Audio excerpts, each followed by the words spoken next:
So the device in my hand is a hair dryer, and in this video we are showing how to turn on or off this hair dryer. So the first important thing is we must connect this to our power socket.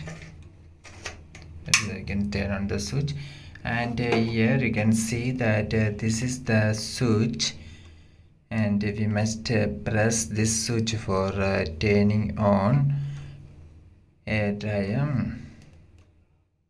So must simply,